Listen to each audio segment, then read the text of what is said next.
E por que isso é importante para nós? Porque a linguagem da regência é aquela linguagem de sonhos, que a gente não precisa abrir a boca, é só mostrar com a mão. Não é? O maestro, quanto menos falar, melhor. O músico, hoje em dia, antigamente era pior ainda, mas hoje em dia nós temos nas orquestras sinfônicas, nós temos doutores, não é? Hoje, com essa vantagem de viagens e cursos internacionais, então o pessoal vai fazer mestrado nos Estados Unidos, o outro vai fazer doutorado, depois voltam e acabam integrando as nossas grandes orquestras. Então, hoje nós temos ali músicos, colegas nossos, que são doutores. Então, nós temos que ser muito claros e, principalmente, objetivo. Ir lá e tocar na ferida. Exatamente para não ficar ali enchendo linguiça, como a gente fala, né? E ser objetivo. Porque o mais importante para quem está tocando na orquestra é não perceber o tempo passar. Então, se você vê que nós temos ali 3 horas de ensaio, com um pequeno intervalo ali no meio, imagina aí, nós temos aqui colegas aqui que eu estou vendo, que são também músicos que tocam em sinfônicas, podem confirmar o que eu estou dizendo. A coisa mais terrível para o colega que está sentado na orquestra é quando ele começa a olhar para o relógio, porque está desinteressante. Quando o ensaio começa a ficar desagradável ou desinteressante. Isto é, quando o maestro não sabe o que falar. Esse aqui é o pior. E aí fica aquela encheção de linguiça e fala, dá capo, vamos voltar de novo. Aí eu falei, nossa senhora, de novo, meu Deus do céu. Isso é uma loucura. Então, nós temos que pensar muito bem de sermos objetivos. Outra coisa que é muito interessante, que acontece muito comigo, por exemplo, a gente pega uma obra, uma sinfonia, está aqui as sinfonias de Beethoven, que eu mando encadernar e tal, mas aí quando você vai reger, você antes de ir para o ensaio, você abre a partitura, né? E vai estudando, vai remarcando pontos que você acha que vai precisar trabalhar. Não é? Nós temos uma ideia, né? Por exemplo, o primeiro movimento fala, tem ali um fugato, ou tem ali um ataque e tal, isso vai dar trabalho, não sei o quê. E aí você vai marcando alguns pontos para chegar lá e ir direto nesses pontos. E aí vem aquela agradável surpresa, ou às vezes desagradável, que aí você baixa a mão e a coisa acontece. Quer dizer, não era nada daquilo que você tinha pensado. Né? Falei, pô, isso aqui vai me dar um trabalho, eu vou gastar pelo menos uns 15 minutos nisso. Aí tu abaixa a mão e a orquestra toca. Aí você fica com aquela cara de 2 de paus, né, como a gente fala aqui, sem saber o que fazer. E isso é que é o problema. E aí é que o regente, o maestro, no caso aqui, nós, temos que ser safados, no bom sentido, de saber desviar dessa saia justa. Então, a gente tem que ter sempre um plano B aqui no bolsinho, porque, de repente, desarma. E, muitas vezes, acontece exatamente o contrário. Aí você está olhando aqui, você fala, isso aqui não vai dar trabalho. Aí tu baixa a mão, dá tudo desencontrado, ou não sei, quer dizer, ao contrário. Aí você fala, puxa, mas isso aqui que eu achei que não ia dar trabalho, e acabou sendo o maior problema do ensaio, é aquela passagem que você achou que não ia dar trabalho. E eu falando tudo isso, por quê? Eu gostaria, antes de que a gente começasse realmente a falar sobre a Quinta Sinfonia, de eu mostrar para vocês como é que nós estudamos uma partitura, como é que o maestro Eleazar, Bernstein, que é a mesma escola, que eles aprenderam com o Kusevitz. Obviamente, muitos de vocês podem até já estar fazendo exatamente isso, mas os que não conhecem ainda, que não sabem, nós dividimos em frases. A primeira coisa que a gente faz é dividir a sinfonia, a partitura, em fraseados. O que vem a ser o fraseado? Seria, eu não sei se vocês conseguem enxergar, mas nós dividimos as pautas em frases de 4. Aqui, por exemplo, ele quebrou a frase de 4 e fez uma frase de 3 compassos. Então, a gente põe aqui, na minha época, isso aqui chamava-se colchete. Tá vendo? Não sei como é que vocês aí em Manaus falam, ou lá em Juiz de Fora, ou aqui no Rio, não sei como é que chama. Mas, veja aqui se dá para enxergar aqui, porque eu boto aqui, aí eu não enxergo, não sei o que eu estou fazendo. Mas vocês dão para perceber, aqui eu tenho, olha, uma frase, um compasso aqui e mais 3 aqui. E aí você passa um travessão. Está dando para ver direito? Maestro. Diga. Perdão. O senhor poderia nos ajudar, pelo menos a me ajudar, dizendo em que compasso que o senhor está, que aí fica mais fácil de olhar aqui na partitura. Claro. Do que ficar vendo no vídeo. Claro. O problema das obras de Beethoven, nós temos alguns problemas de edição. Tem algumas edições que não têm letras, outras edições não têm número. A minha edição aqui que eu tenho números de compasso, mas tenho letras também. Eu estou mostrando aqui na página 11, que seria o compasso 99, 100. 99, 100, 101, 102. Do primeiro movimento. Eu não sei qual é a edição de vocês, mas eu acho que por número de compassos a gente pode ter uma ideia. Veja aí, por exemplo, no compasso 70. Olha aí, tem um sabiá cantando aí, tão bonito. Mas tira ele, apaga o som aí, porque senão ele vai me distrair aqui. Eu vou ficar prestando atenção no passarinho e não vou me concentrar. Veja aí o compasso 70, ele fica no segundo tempo de uma frase de 4. A frase começa aqui, tá vendo? Aqui está o compasso 70, mas a frase começa aqui. 1, 2, 3, 4. E nós estamos vindo lá de cima. 1, 2, 3, 4. Praticamente, o primeiro movimento da Sinfonia de Beethoven, da Quinta Sinfonia, que está marcado em 2, né, que seria... onde é que está aqui a página? Aquela lá. Deixa eu me achar aqui, calma aí.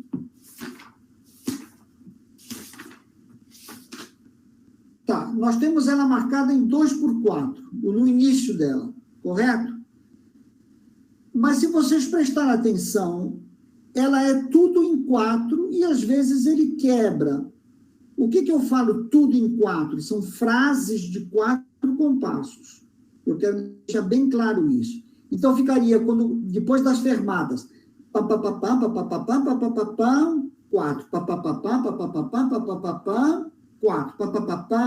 2, 3, pá. Então, aí ele põe uma de 2.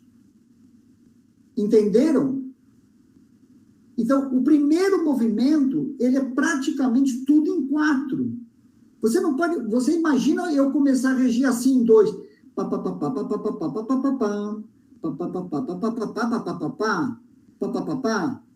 Você já viu alguém reger isso assim? Não. Então, a gente rege em 4. O que acontece com isso? Você dá uma maior fluência na música e os músicos entendem melhor o fraseado. Não é, Eliseu? Você que é um grande violinista, a coisa mais bonita que eu achava do maestro Eleazar, além do ritmo que ele tinha, fantástico, era a elegância dele, ou Bernstein também, que regia o fraseado da música. A coisa mais bonita é quando o músico da orquestra termina o ensaio e fala para o colega, pô, que beleza, o cara rege frase. Você faz muito isso, maestro. Desculpa? Você faz muito isso. Olha, obrigado. Algum fantasminha que falou aqui, que eu não sei Eliseu. Eliseu. Obrigado, querido, obrigado, muito gentil, muito gentil. É que tem muitas carinhas aqui, eu não mostra quando alguém fala, ou eu não percebi, mas muito obrigado de qualquer forma. Mas a coisa mais linda que um regente pode receber de elogio é essa, quando o músico ou alguém fala, poxa, você mudou o som da orquestra. Hein, Dmitry? Isso aqui é a coisa mais bonita, o maestro ouvir isso, né? Porque, evidentemente, o Eliseu, que tem o irmão dele, que para mim é um dos maiores oboístas, que é o Alexandre Barros, que está lá na Filarmônica, tem um dos sons maravilhosos que eu conheço, é a mesma coisa você falar, puxa, que som maravilhoso que ele tem. O maior elogio que o maestro recebe é isso, quando ele fala, puxa, você mudou o som da orquestra. O bem que isso pode ser um pouco dúbio, né? Pode ser que o cara fale, pô, você acabou estragando, ficou pior ainda do que era. Mas a gente leva na esportiva como se fosse um elogio, né? Não, você mudou o som, que maravilha. Então, nós temos, acompanhando agora do começo, veja bem, por que Beethoven escreveu essa pequena introdução que nós temos? Papapá, papapá, 2. Vejam que ele pôs a fermata, a segunda fermata, ele pôs no compasso seguinte. Então, você tem um papapá, fermata, um papapá, rá. Perceberam isso? Pronto. Eu rejo essa introdução num grande 4. Então, eu faço para a orquestra 3, um papapá, 2, 3, um papapá, 2, 3, 4. Papapá. Existem duas maneiras de se reger ou de se sair da segunda fermata. Existem duas maneiras de sair. O Karajan, por exemplo, ele já gravou essa sinfonia umas 8 vezes, ele já gravou o ciclo, quando ele era vivo, evidentemente. Ele gravou o ciclo, acho que 8 ou 9 vezes. E ele nunca chegou a uma conclusão. Isso que é o mais incrível, que eu acho muito bonito isso. O pessoal pode falar, pô, ele não se decide, uma vez ele faz assim, a outra vez ele faz assado. Não é, ele realmente, talvez ele não tivesse ainda seguro. Tanto que ele morreu dizendo que ainda queria gravar de novo as sinfonias. Imagine só. E é interessante isso porque o maestro Eleazar dizia para mim que as 9 sinfonias de Beethoven é a Bíblia do maestro, é o livro de cabeceira do maestro, porque essas sinfonias revolucionaram. Não é? Depois, evidentemente, veio Brahms, que também mudou a maneira de se escrever, mas Beethoven mudou completamente. Então, a gente faz um 4. Na saída da segunda fermata, existem duas maneiras. Uma é papapá, papapá. O corte já é o levare. Então, fica papapá, papapá, papapá, papapá. Eu prefiro a outra forma, o que é dar uma cisura, né?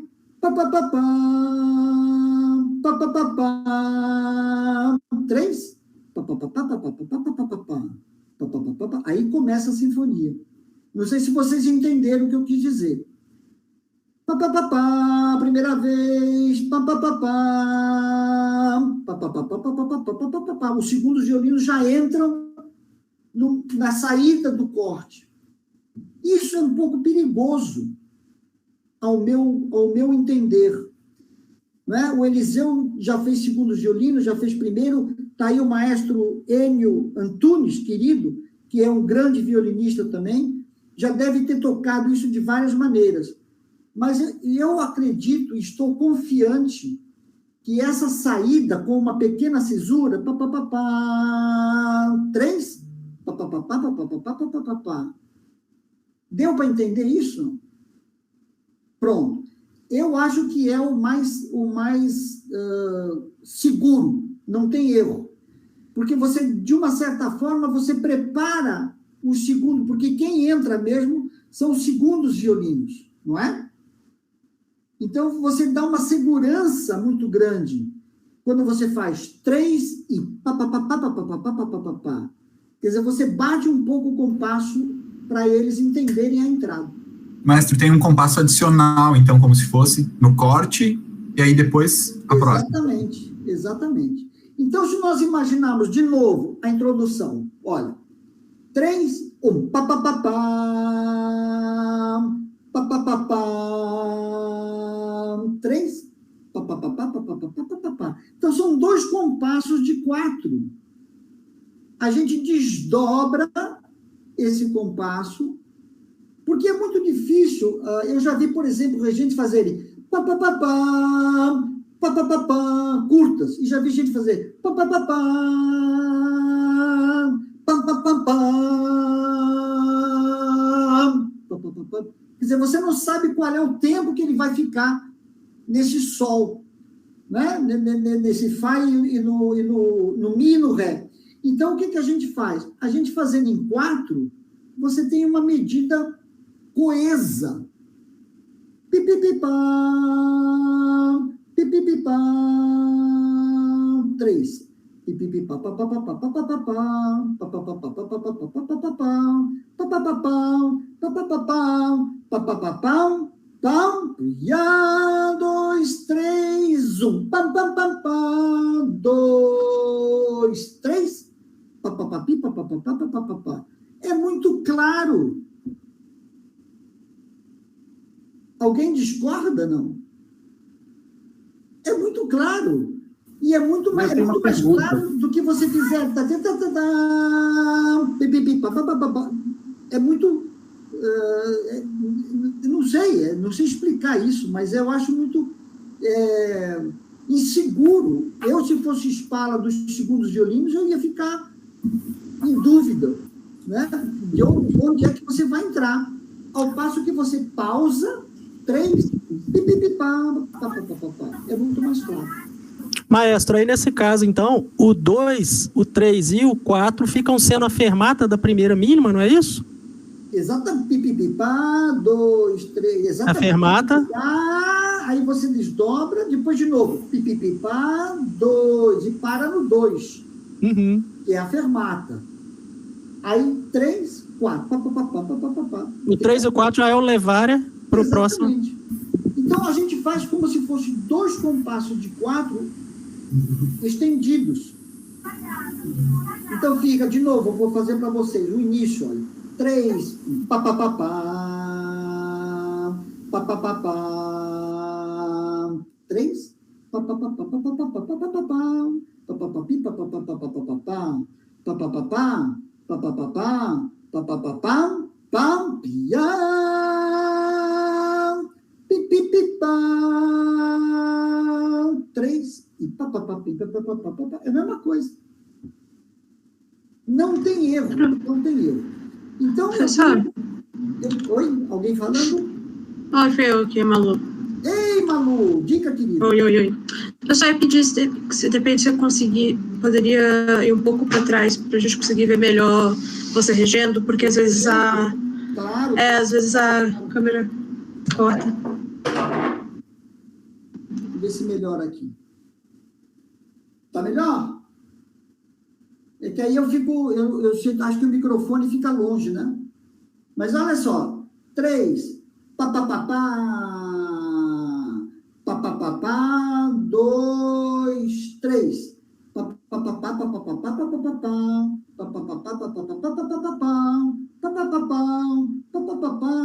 papapá, tchau, tchau. Então vejam que aí entra uma frase de 2.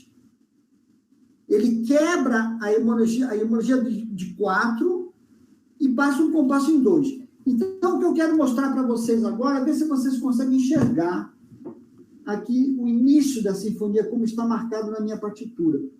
Eu tenho aqui como se fosse essa introdução. Como eu disse, são 2 compassos de 4. E a partir daqui começa o fraseado. de 4 compassos. Tá vendo? Aí entra mais um compasso aqui, que vai dar sequência na página seguinte. Espera aí que está difícil de abrir. Olha lá, tá vendo? Aquele 1 que ficou na outra página, mais 3, fez um 4. Mais 4, fez um 4. 1, 2, 3, né?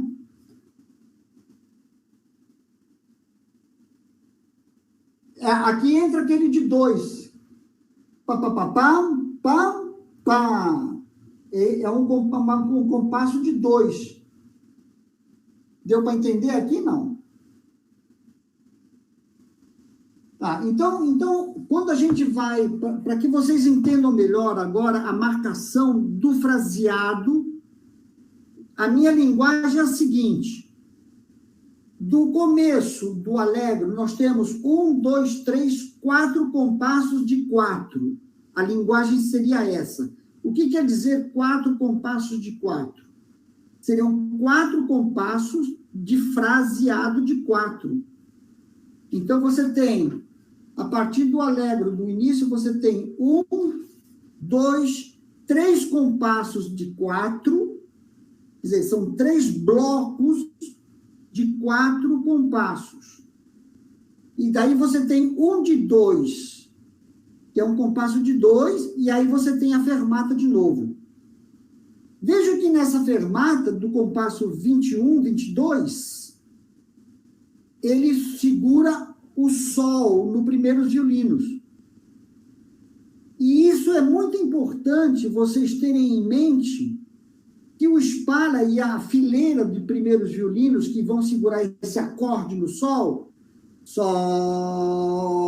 tem espalas que fazem a troca de arco. Troca o arco na mesma nota. Isso, às vezes, pode ser interessante e, às vezes, pode atrapalhar um pouco. Se você tem uma orquestra muito, muito boa, com um bom naipe de violinos, não há necessidade de trocar o arco. Por quê? Cada vez que você troca o arco, aqui pode me confirmar o Eliseu e o Enio, por exemplo, o Felipe também acho que é violinista, se você troca o arco, você acaba acentuando a nota um pouco. Então, o ideal seria uma troca de arco de revezamento, quer dizer, não trocar em todo mundo igual, senão vai ficar pam, pam, piá, e não é iá, tá. Então, eu prefiro não trocar, não há necessidade de você fazer 2 arcos nessa nota. Mesmo porque não vai ser uma grande fermata, eu não vou ficar parado aí muito tempo, porque a música continua. E isso chama-se bom senso misturado com bom gosto.